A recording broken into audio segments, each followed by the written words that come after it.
The Galactic Threat Assessment Bureau had operated for 12,000 years without ever issuing a Category Red designation. Category Yellow was common, species with nuclear capability. Category Orange appeared occasionally, civilizations with rudimentary FTL technology.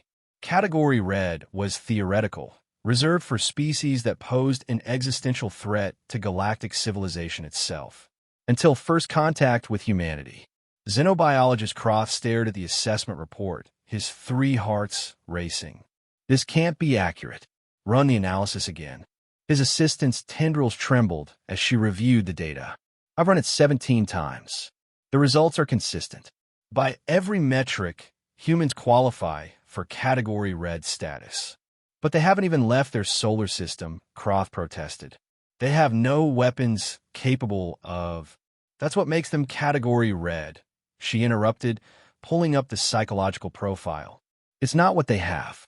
It's what they are. The report was damning. Humans were the only known species that weaponized literally everything. They had turned splitting atoms, the foundation of matter itself, into bombs. They had engineered diseases into bioweapons. They had even weaponized information, creating psychological warfare that could topple governments without firing a shot. But that wasn't the terrifying part. Look at their literature, the assistant said, displaying human fiction on the holographic screen. They write stories about extinction-level events for entertainment. Nuclear war, artificial intelligence, uprising, alien invasion, zombie apocalypse.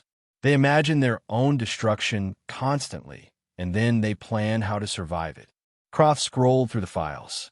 Every human civilization had multiple contingency plans for societal collapse. They stored seeds in frozen vaults. They built underground bunkers. They created redundant communication networks. They assumed catastrophe. They're paranoid, Croft said weakly. They're survivors, his assistant corrected. Every other species we've studied becomes comfortable once they achieve stability. Humans never stop preparing for the worst. Do you know what they call peace? Croft shook his head. The time between wars. They don't have a concept of permanent peace. They assume conflict is the default state of existence. The report detailed humanity's history. Thousands of years of nearly continuous warfare, each conflict driving innovation. They had gone from bronze swords to nuclear missiles in 4,000 years. At their current rate of advancement, they would have planet-killing capability within a century. There's more, the assistant said grimly. Their military doctrines section. Croft read with growing horror. Humans had a concept called mutually assured destruction. The idea that if you attack them with overwhelming force, they would ensure you died too, even if it meant their own extinction. They had built this philosophy into their nuclear strategy. They would rather die than surrender. They also have something called scorched earth, the assistant continued. If they're losing territory, they destroy it completely so the enemy can't use it. They burn their own resources rather than let opponents claim them. Croft felt sick.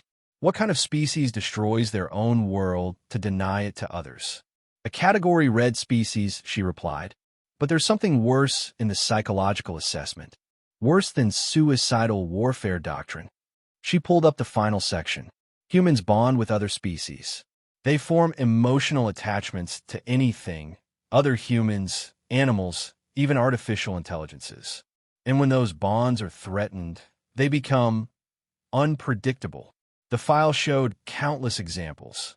Humans sacrificing themselves for strangers, entire armies mobilizing to rescue single individuals, nations going to war over perceived injustices against allies. They have a saying, the assistant quoted, "Nobody left behind.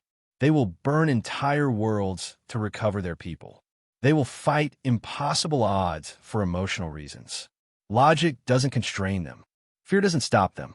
They operate on principles that make no strategic sense." Croft closed the file, his decision made. We need to issue the Category Red designation immediately and recommend the Council establish a perimeter around their solar system. A quarantine? No, Croft said quietly. A buffer zone, because if humans ever leave their solar system and decide we're a threat. He trailed off, remembering the human military motto he'd read in the report. We will find you, and we will end you. If they decide we're innocent,